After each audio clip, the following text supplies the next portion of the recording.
welcoming University of Georgia President Jere Morehead.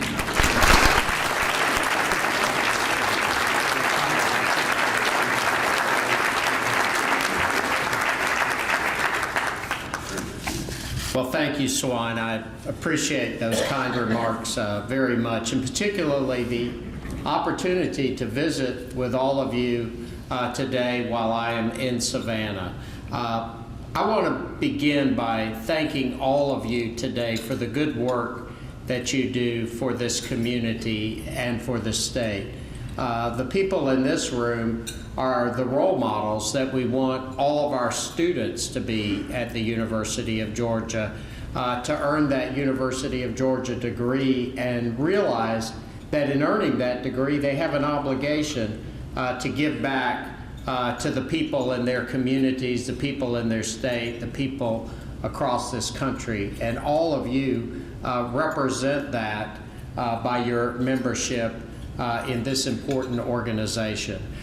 I'm also pleased to have Senator Carter with us today. He's a faithful supporter of higher education, not only for the University of Georgia, but for all of our system institutions, and we appreciate that support very much.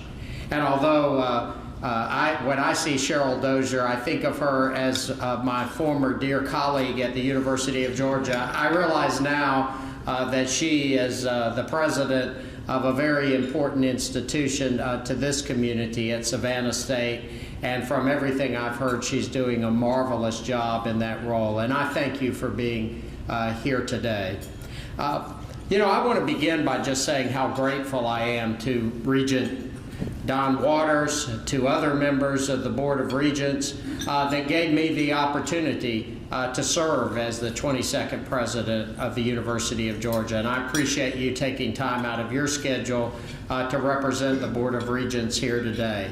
This really is a dream come true for someone who attended the University of Georgia, who earned his law degree from the University of Georgia, to now come back first as a faculty member for 27 years, serving during that period of time in a variety of administrative roles, and then ultimately to get the chance to lead the flagship institution of this state.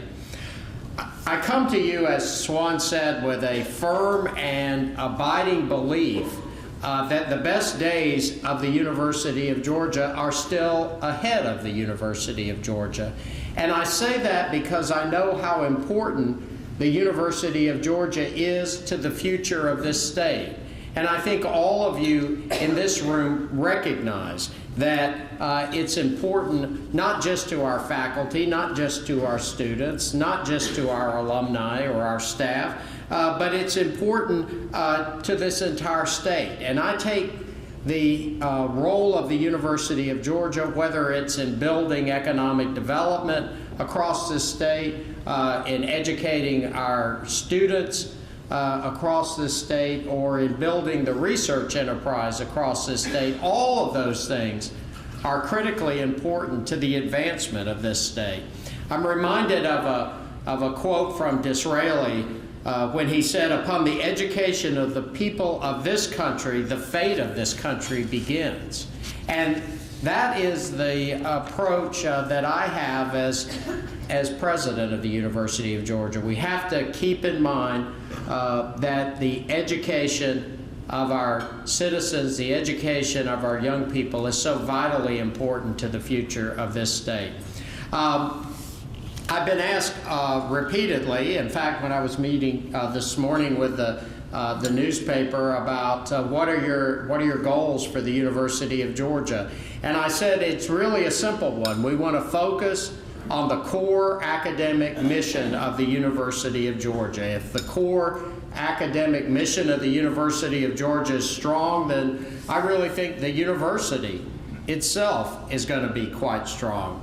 So I have said this several times in the last few weeks, and I have now begun practicing it in a few meetings that didn't go as well for some people as they thought they might, that when you come to ask for something from the university, you need to show me one of two things. How is it going to improve the academic reputation of the University of Georgia? Or how is it going to help better educate the students of the University of Georgia? And if it's not going to do one of those things, then my question back to you is, why are we doing this? Why are we expending valuable state or private resources on something that's not going to improve the stature of the university or better educate our students? That is going to be my mantra as president, and I'm hoping if I keep that as what I ask as a central question, then we won't get off course too often, because I really believe as long as we stay focused on those things, then we're going to stay focused on what's best for the University of Georgia.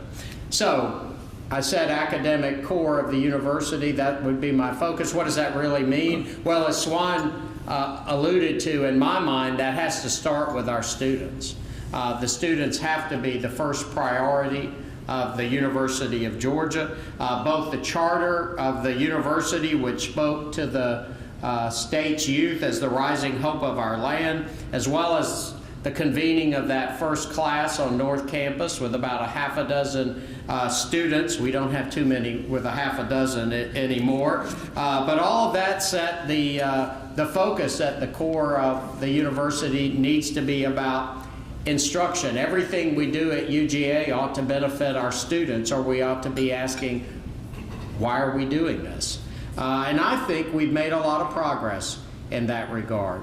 When you compare the University of Georgia to other great research universities across America, I think one of the places where we're a little different is that we have remained focused on the undergraduate experience.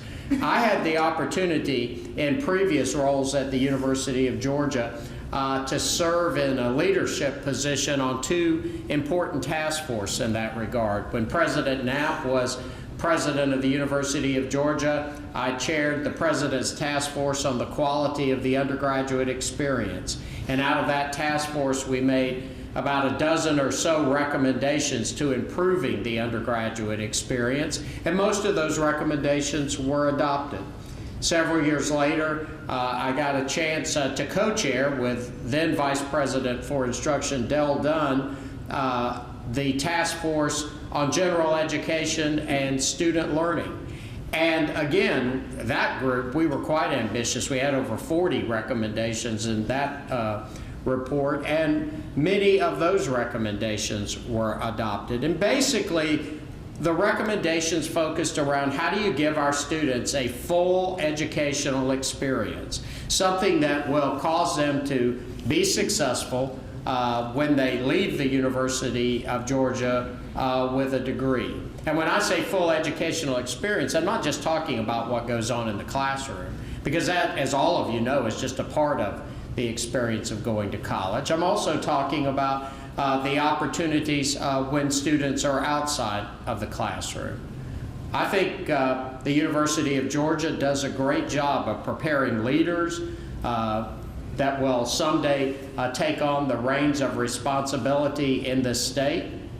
We prepare entrepreneurs that are going to create new businesses or lead current businesses forward. We educate teachers at the University of Georgia. We show students how to become productive citizens that are going to give back to the people of this state. And all of that is, I think, vitally important. You may have heard this already, but I can't help but brag a little while I'm up here. But we just enrolled the most highly qualified undergraduate class in the history of the University of Georgia. They're now in their second week at UGA, and those students are doing, from all accounts, marvelously well. We have 5,150 freshmen. They brought to campus an average GPA of 3.86, an SAT of 1280, which is up substantially over last year, an ACT of 29. And if that weren't strong enough, if you know anyone that's in the honors program at UGA, we enrolled about 525 new honors students, and they brought in a GPA of over a 4.0 and an SAT average of 1462 and an ACT of 33. Those scores are comparable to anything that you would see at the Ivy Leagues. And I think bringing great students like that to the University of Georgia clearly then obligates us to make sure that they have a positive educational experience. That's what we're about. That's why this university was established. That's why the state of Georgia continues to support it. And just look at the results alone. Last year, another Rhodes Scholar for the University of Georgia, Elizabeth Allen. She is our fourth Rhodes Scholar in the last 6 years. Another Truman Scholar, Smitha Ganeshan, out of Atlanta. And Smitha, I might interestingly point out, she was one of only 40 in the entire country that won the Truman. Of course, Elizabeth is one of only 32 in the entire country to win the Rhodes Scholarship. That's impressive company for the University of Georgia to be a part of. We had another Goldwater Scholar in Phil Grajewski, 2 Udall Scholars. All of those students came to the University of Georgia in large measure because of 2 things. One, the Hope Scholarship, which of course provided a foundation, but in each of those students' cases, they also came because they won a major scholarship supported by the University of Georgia Foundation that was what put them over the top, whether it was a foundation fellowship or a Ramsey Honor Scholarship or a charter scholarship. And so I tell you that because if we want more great students, we're going to need to substantially expand the funding to attract, enroll, and retain great students at the University of Georgia. Because as you keep raising these scores, and I'm not truthfully sure we can get them much higher than where they are now as a flagship institution in this state, but as you raise these scores, that puts more pressure on the admissions office because everybody else recruits these truly great students to come to their institution. So what we're doing today cannot be what we're doing tomorrow if we want to continue to have success. Let me give you an example of that. Some of you, I'm sure, know, or perhaps your own children were recipients of the Charter Scholarship. And that's sort of our bread and butter scholarship that goes to really good students that we try to recruit to come to the University of Georgia. 20 years ago, the Charter Scholarship offered $1,000 to any student who won that award. Today, it still offers the same $1,000. The only problem is that the cost of attending the University of Georgia has gone from $10,000 to $22,000. And so therefore the value of that scholarship is not what it once was. I believe the campaign that we have ahead of us at the University of Georgia is going to have to be one where we address those issues and ask our alumni and our supporters to step forward and help us remain competitive in the area of major scholarship opportunities. But I need to stress it's also important that we remember that the University of Georgia, as the flagship university in the state, is not only about undergraduate students.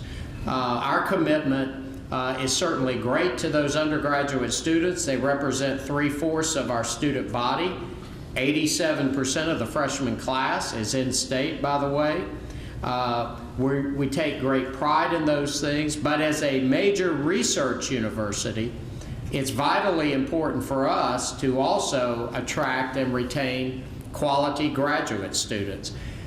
If we're to ever become a member of the Association of American Universities, maybe an organization that some of you are not familiar with, but if you're in academia, everyone is familiar with it. It's the elite organization for major research universities.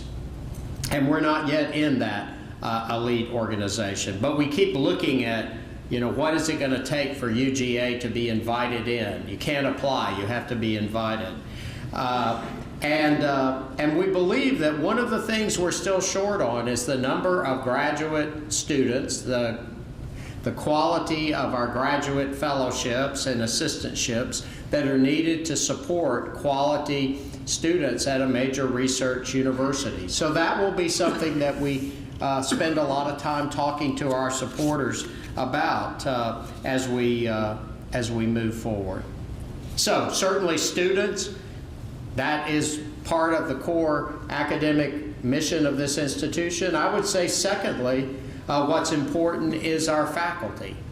And I know that people have different views about faculty and stereotypes about what faculty do and do not do, and we have to battle that issue all the time. But I tell you, I take great pride in the fact that I've been a faculty member at UGA for 27 years, and I know a lot of other great faculty members who've devoted their entire lives to our institution. Some of you may have had the chance to meet some of our new faculty, because one of the things I reinstituted this year was the new faculty tour across the state of Georgia. I thought it was important that we make sure that our faculty get a chance to see the state of Georgia, understand what our responsibilities are as a land-grant institution. And one of their stops along the way was to come to Savannah, to go out to Skidaway, and to understand the responsibilities that the university has at the coast.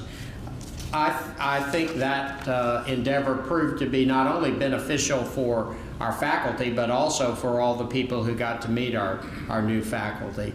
There's just nothing more important to a university if you want to be successful than recruiting aggressively and retaining the very best faculty. Great faculty make a great university because the faculty play a huge role in recruiting great students to a university. So we need to be conscious of the importance of the faculty, and we need to respect the vital role that all of them play in a university like the University of Georgia.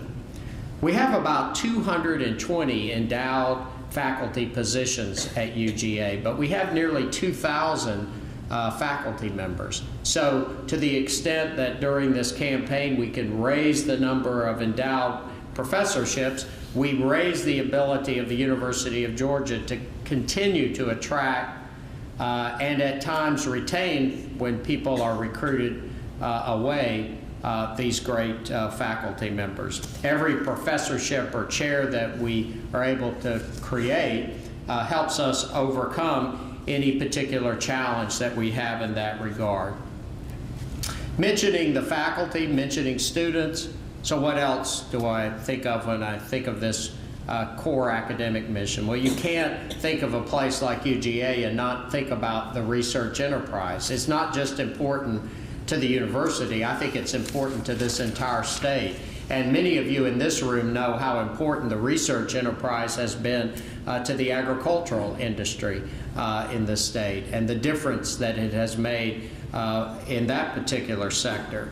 Our Vice President for Research, our deans, will tell you that one of the challenges we now have at the University of Georgia is we've literally run out of space to expand the research enterprise. When you have research faculty, they require laboratories, they require the space to do their work. And so that's one of the things that I'll be focused on in the coming years, is looking at repurposing old buildings on campus that can help us grow the research enterprise, and looking for support from our alumni and friends to grow that research enterprise. All of that is going to take private support and public-private endeavors to make sure the research enterprise moves forward successfully.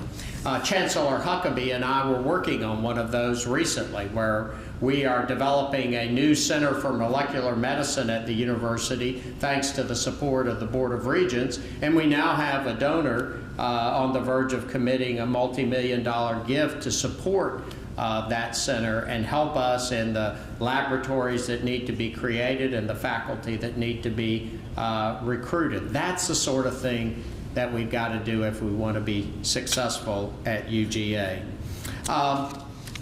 I want to close in talking about the core academic mission by mentioning the part of the university that probably means the most to those of you in this room that are involved in the university's outreach, and that's to talk about how the university serves the state.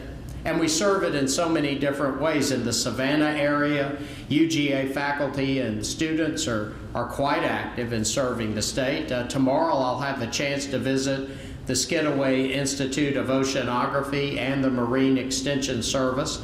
They've had a long and vital role in the presence in this area in supporting coastal and marine research, carrying out our Sea Grant mission. I'm pleased that Skidaway is now a part of the University of Georgia, but I'm also pleased that Skidaway now has a directive from the Board of Regents to work in collaboration with Savannah State, with Georgia Tech, and with the University of Georgia, so that all of us are working together to try to strengthen what we do at the coast. And I think that collaboration that Skidaway now is tasked to do is something that's going to not only benefit what happens at the University of Georgia, but it's going to benefit Savannah State, and it's going to benefit Georgia Tech and this entire area. Our Warnell School of Forestry and Natural Resources, certainly given the importance of the timber and paper industry in this area, you know the kind of work they've been doing focused on improving timber production and forest management techniques. Our new College of Engineering has already established a working relationship with Gulfstream. So these are the kinds of things that make the University of Georgia so vital and important to what goes on in every community in this state. I think our institution has a responsibility for impacting jobs, supporting economic development, and that's one of the reasons that I created a new office, a one-person office I would add, but it is a new office in Atlanta, so that we put someone in economic development right where our Georgia department is focused on economic development. And the role of that person is to get faculty back in Athens or in Tifton or in Griffin working with what is needed to lure new businesses to Georgia or to support businesses that are already in Georgia. And I think having that sort of direct involvement with the University of Georgia in economic development is going to be really important to our future, and something that I'm very excited about. We serve the state in just so many different ways, and those are clear examples. I think we also do it by developing great leaders, as I said before, people that we expect to go after their graduation and lead this state, lead communities, lead organizations, and we see that happening everywhere in this state.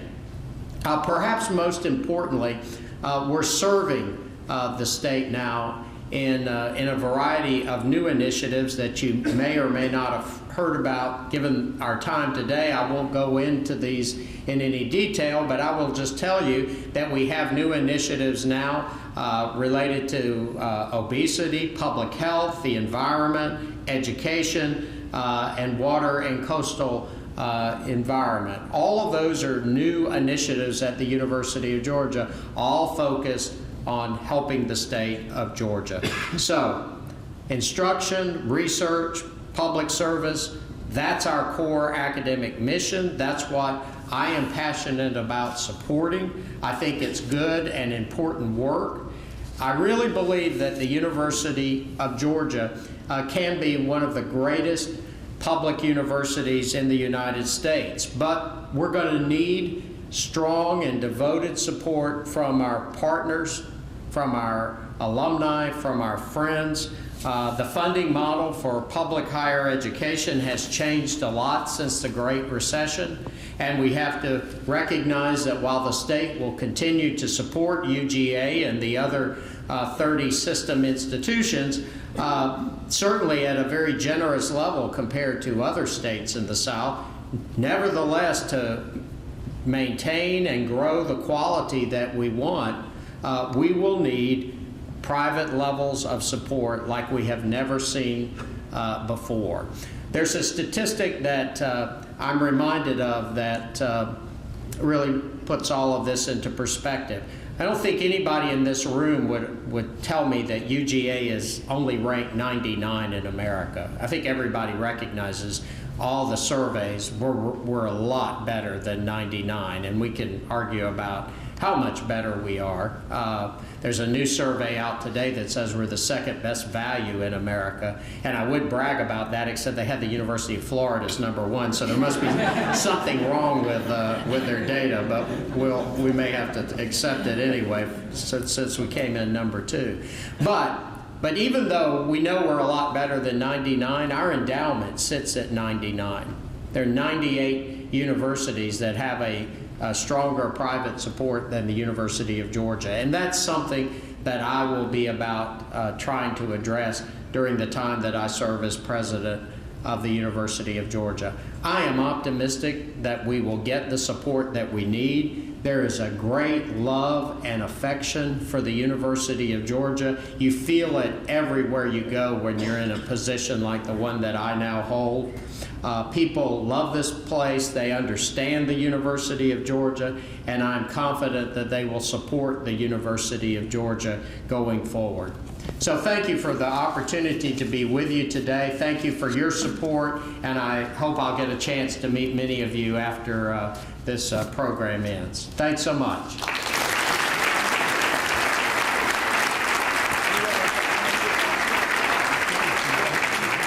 We have time for 1 or 2 questions. Anybody have a question of the president? Rosie. I'm impressed with your numbers of people you're accepting. How about the great kids that don't have those GPA, SAT scores that are going to be very successful? How hard do you look at those above average kids like myself and my 3 daughters who graduated? Well, let me note that the admissions process at UGA is a 2-stage process.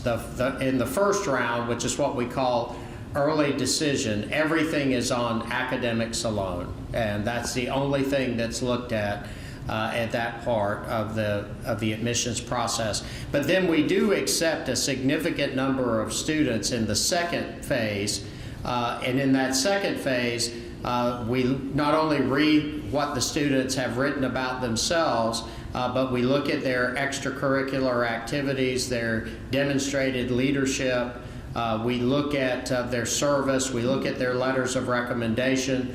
I have the Athletic Association now supporting a new scholarship program which awards scholarships to students based solely on their leadership.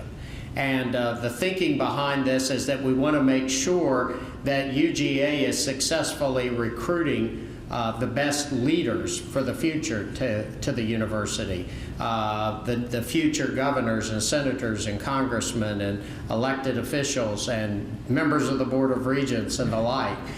We want those kinds of students coming to UGA, so we have a new scholarship program that athletics is helping us with, and that's the focus of it. Now, I will say that a lot of great students don't get admitted to the University of Georgia, and they do have other opportunities. They can transfer after 30 hours, and we get a significant number of transfers. I want to say we had 1,800 students transfer in this fall.